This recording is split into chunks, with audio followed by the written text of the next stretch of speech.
Hello, my name is Jacavone, and I am the County Librarian for Tyrrell County Public Library, and today we'll begin a reading series of classic works from before 1925 with different guest speakers. And today we will be beginning this series with the classic haunted story of The Turn of the Screw by Henry James. We will do a chapter today, and next week we will have another chapter. So, without further ado, let us begin. The story had held us, round the fire, sufficiently breathless. But except the obvious remark that it was gruesome, as on Christmas Eve in an old house a strange tale should essentially be, I remember no comment uttered till somebody happened to note it was the only case he had met in which such a visitation had fallen on a child. The case, I may mention, was that of an apparition in just such an old house as had gathered us for the occasion. An appearance of a dreadful kind to a little boy sleeping in the room with his mother, waking her up in the terror of it, waking her not to dissipate his dread and soothe him to sleep again, but to encounter also herself before she had succeeded in doing so. The same sight that had shocked him.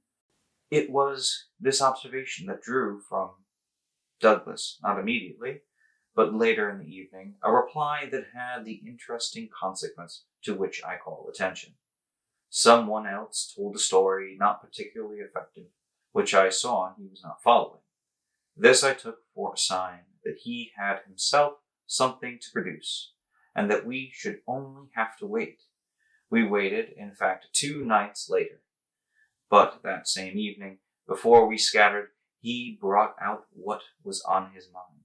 I quite agree, in regard to Griffin's ghost, or whatever it was, that its appearance, first to the little boy, at so tender an age, adds a particular touch. But it's not the first occasion of its charming kind that I know to have been concerned with a child. If the child gives the effect another turn of the screw, what do you say to 2 children? We say, of course, somebody exclaimed, that 2 children give 2 turns. Also, that we want to hear about them. I could see Douglas there before the fire, to which he had got up to present his back, looking down at this converser, with his hands in his pockets. Nobody but me, till now, has ever heard. It's quite too horrible. This was naturally declared by several voices to give the thing utmost price, and our friend, with quiet art, prepared his triumph by turning his eyes over the rest of us, and going on, it's beyond anything. Nothing at all that I know touches it. For sheer terror, I remember asking. He seemed to say it wasn't so simple as that. To be really at a loss how to qualify it, he passed his hand over his eyes, made a little wincing grimace. For dreadfulness! Oh, how delicious, cried one of the women. He took no notice of her. He looked at me, but as if, instead of me, he saw what he spoke of. For general uncanny ugliness and horror and pain. Well then, I said, just sit right down and begin. He turned round to the fire, gave a kick to a log, watched it an instant. Then, as he faced us again, I can't begin. I shall have to send to town. There was a unanimous groan at this, and much reproach, after which, in his preoccupied way, he explained, The story's written. It's in a locked drawer.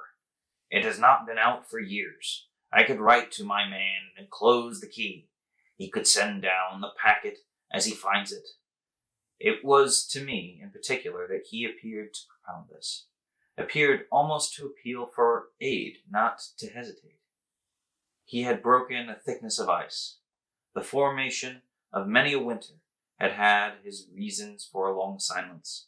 The others resented postponement, but it was just the scruples that charmed me. I adjourned him to write by the first post and to agree with us for an early hearing. Then I asked him if the experience in question had been his own. To this, his answer was prompted, Oh, thank God, no. And is the record yours? You took the thing down. Nothing but the impression. I took that here. He tapped his heart. I've never lost it. Then your manuscript Is in old faded ink, and in the most beautiful hand. He hung fire again. A woman's. She had been dead these 20 years. She sent me the pages in question before she died. They were all listening now, and of course there was somebody to be arch, or at any rate to draw the inference. But if he put the inference by without a smile, it was also without irritation. She was a most charming person, but she was 10 years older than I. She was my sister's governess, he quietly said. She was the most agreeable woman I've ever known in her position. She'd have been worthy of any whatever. It was long ago, and this episode was long before I was at Trinity. And I found her at home on my coming down the second summer. I was much there that year. It was a beautiful one. And we had, in her off hours, some strolls and talks in the garden. Talks in which she struck me as awfully clever and nice. Yes, don't grin. I liked her extremely, and am glad to this day to think she liked me too. If she hadn't, she wouldn't have told me. She had never told anyone. It wasn't simply that she said so, but that I knew she hadn't. I was sure I could see. You'll easily judge why when you hear. Because the thing had been such a scare? He continued to fix me. You'll easily judge, he repeated. You will. I fixed him too. I see. She was in love. He laughed for the first time. You are cute. Yes, she was in love. That is, she had been. That came out. She couldn't tell her story without its coming out. I saw it, and she saw I saw it, but neither of us spoke of it. I remember the time and the place, the corner of the lawn, the shade of the great beeches, and the long, hot summer afternoon. It wasn't a scene for a shudder, but oh, he quitted the fire and dropped back to his chair. You'll receive the packet Thursday morning, I said. Probably not till the second post. Well then, after dinner? You'll all meet me here? He looked around at us. Isn't anybody going? It was almost the tone of hope. Everybody will stay. I will, and I will, cried the ladies, whose departure had been fixed. Mrs. Griffin, however, expressed the need for a little more light. Who was it she was in love with? The story will tell, I took upon myself to reply. Oh, I can't wait for the story. The story won't tell, said Douglas. Not in any literal vulgar way. More's the pity, then. That's the only way I ever understood. Won't you tell, Douglas? Somebody else inquired. He sprang to his feet again. Yes, tomorrow. Now, I must go to bed. Good night. And quickly catching up a candlestick, he left us slightly bewildered. From our end of the great brown hall, we heard his step on the stair, whereupon Mrs. Griffin spoke. Well, if I don't know who she was in love with, I know who he was. She was 10 years older, said her husband. Raison d'etre at that age. But it's rather nice, his long reticence. 40 years, Griffin put in. With this outbreak at last. The outbreak, I returned, will make a tremendous occasion of Thursday night. And everyone so agreed with me that in the light of it we all lost attention for everything else. The last story, however, incomplete, and like the mere opening of a serial, had been told. We hand-shook and candle-struck, as somebody said, and went to bed. I knew the next day that a letter containing the key had, by the first post, gone off to his London apartments, but in spite of, or perhaps just on account of, the eventual diffusion of this knowledge, we quite let him alone till after dinner, till such an hour of the evening, in fact, as might best accord with the kind of emotion on which our hopes were fixed. Then he became as communicative as we could desire, and indeed gave us the best reason for being so. We had it from him again before the fire in the hall, as we had had our mild wonders of the previous night. It appeared that the narrative he had promised to read us really required for a proper intelligence a few words of prologue. Let me say here distinctly, to have done with it, that this narrative, from an exact transcript of my own made much later, is what I shall presently give.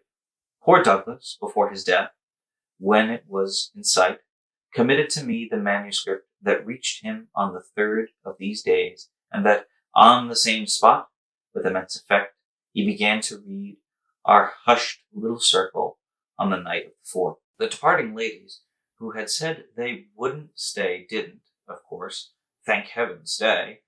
They departed in consequence of arrangements made in a rage of curiosity, as they professed, produced by the touches with which he had already worked us up, but that only made his little final auditory more compact and select, kept it round the hearth, subject to a common thrill.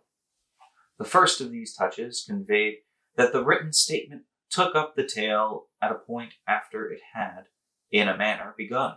The fact to be in possession of was therefore that his old friend, the youngest of several daughters of a poor country parson, had at age of 20, on taking service for the first time in the schoolroom, come to London, in trepidation to answer in person an advertisement that had already placed her in brief correspondence with the advertiser. This person proved, on her presenting herself for judgment at a house in Harley Street, that impressed her as vast and imposing. This prospective patron proved a gentleman, a bachelor in his prime of life, such a figure as had ever risen, save in a dream or an old novel, before a fluttered anxious girl out of a Hampshire vicarage. One could easily fix this type. It never, happily, dies out. He was handsome and bold and pleasant, offhand and gay and kind. He struck her inevitably as gallant and splendid. But what took her most of all, and gave her the courage she afterwards showed, was that he put the whole thing to her as a favor, an obligation he should gratefully incur.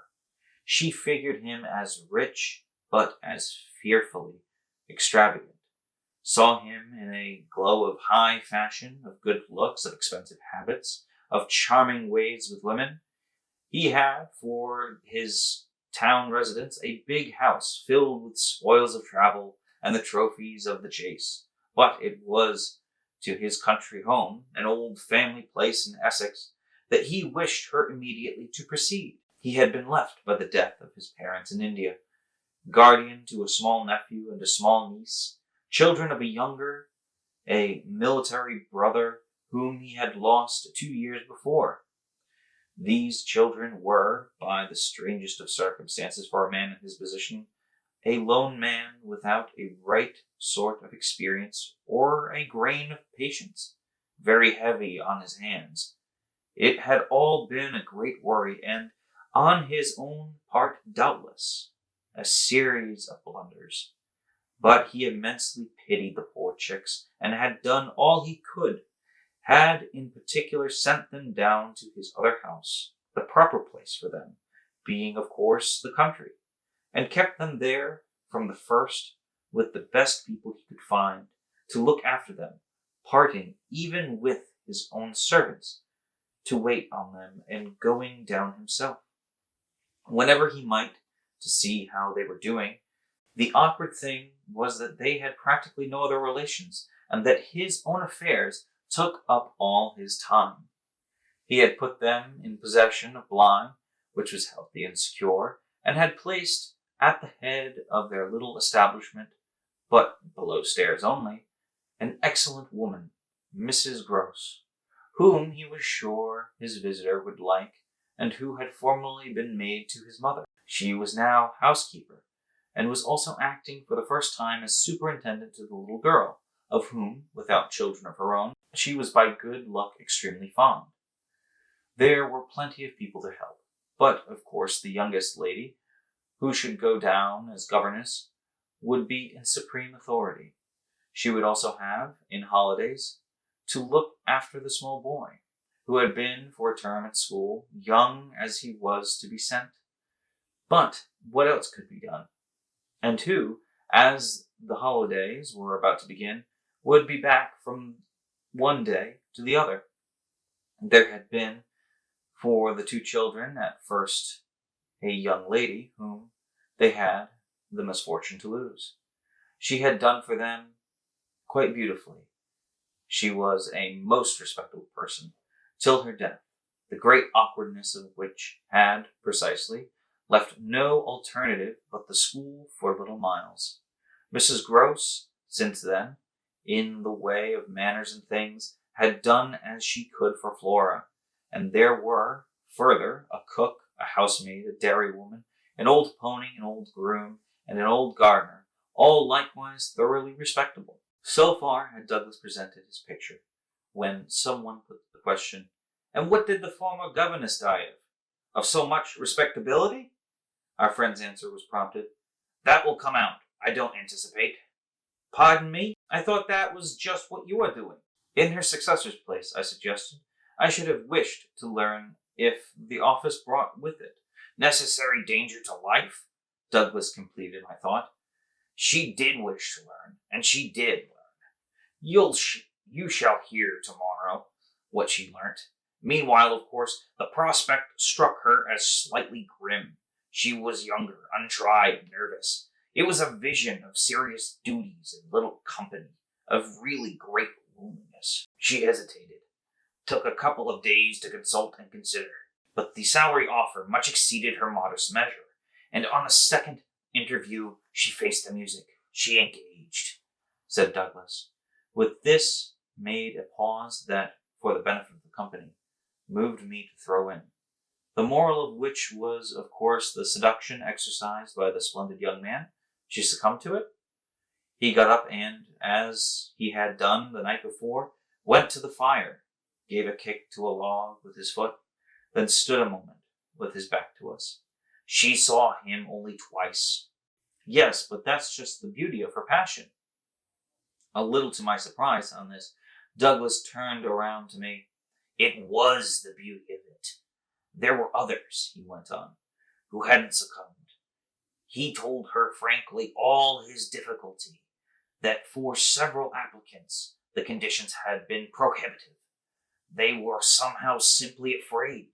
It sounded dull, it sounded strange, and all the more so because of his main condition, which was that she should never trouble him, but never, neither appeal nor complain nor write about anything, only meet all questions herself, receive all moneys from the solicitor, take the whole thing over and let him alone. She promised to this, and she mentioned to me that when, for a moment, disburdened, delighted, he held her hand, thanking her for her sacrifice, she already felt rewarded." "But was that all her reward?" one of the ladies asked. "She never saw him again." "Oh," said the lady, which, as our friend immediately again left us, was the only other word of importance contributed to the subject till the next night. By the corner of the hearth, in the best chair, he opened the faded red cover of a thin, old-fashioned, gilded album. The whole thing took indeed more nights than one, but on the first occasion the same lady put another question. "What's your title?" "I haven't one." "Oh, I have," I said, but Douglas, without heeding me, had begun to read with a fine clearness that was like a rendering to the ear of the beauty of his author's hand. That concludes today's reading. We will return next week as we continue Henry James's Turn of the Screw and read chapter 1. Thank you for joining us today, and please don't forget to like and subscribe.